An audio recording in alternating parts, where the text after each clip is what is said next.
World Mission Report. Wake-up call. October 12th, Arizona. Marissa woke up suddenly at 2:30 in the morning. There was no reason for her to wake up. She had been sound asleep in her third-floor apartment in Spokane, Washington. She wondered if she needed to go to the bathroom. A few minutes later, she was walking back to the bedroom from the bathroom when she noticed an unusual yellow glow outside the window. Looking out the window, she saw hot flames shooting up outside her bedroom wall. Her apartment building was on fire. Marissa called out to her two dogs, Maggie and Daisy. "Girls, come," she commanded. The dogs were cowering in a corner. They knew something was wrong. At Marissa's command, the dogs followed her to the living room. She opened the front door, and black smoke billowed in. She slammed the door shut. "Girls, come," she said. Marissa and the dogs went to the balcony. Looking down from the third floor, Marissa saw people running around. The apartment building was across the street from a park where homeless people slept.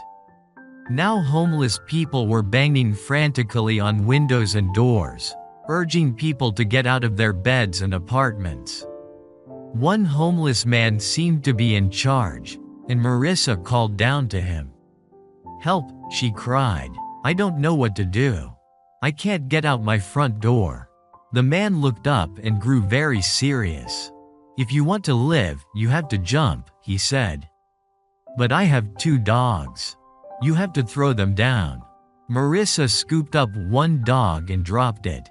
Then the other. After that, she climbed over the railing and fell to the second-floor balcony. From there, she dropped to the ground.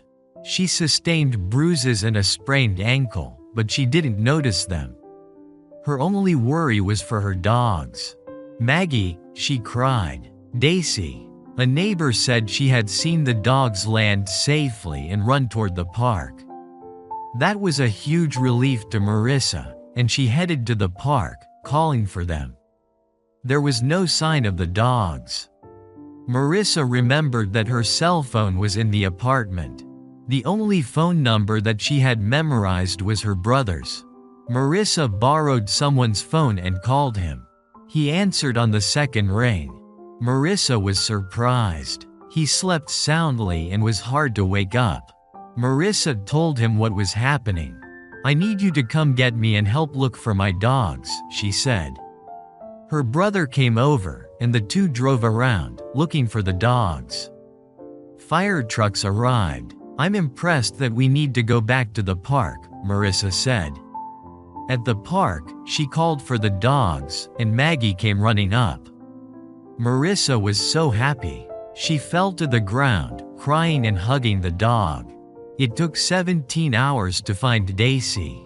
Strangers combed the street. A social media page for missing pets posted a notice. A local television channel interviewed Marissa about the dog, and the police even put out a bulletin. That night, Marissa's brother called to say that Daisy had been found. He had been calling for Daisy on the street, and the dog had recognized his voice and run to him.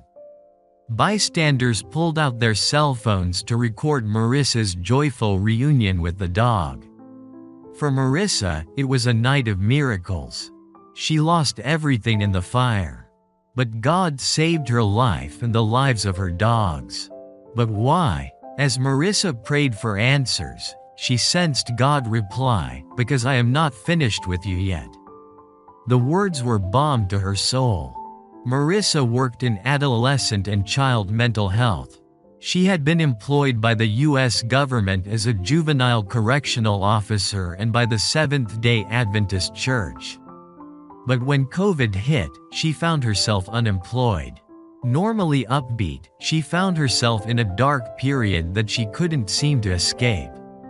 The fire snapped her out of the deep sadness. Realizing that God wasn't finished with her yet, she remembered her calling to work with children, and she decided to return to it.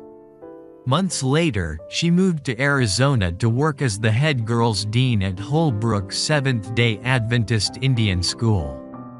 In the girls' dormitory, she oversees several dozen girls with the help of Maggie and Daisy, who the girls love. She couldn't be happier. "I can't imagine doing anything else," she said. This mission story offers an inside look at a face behind the scenes at Holbrook Seventh-day Adventist Indian School, which received part of the 13th Sabbath offering in 2018 and 2021 to construct a student life center. Thank you for your 13th Sabbath offering this quarter that will help spread the gospel in the North American division. Let's give generously.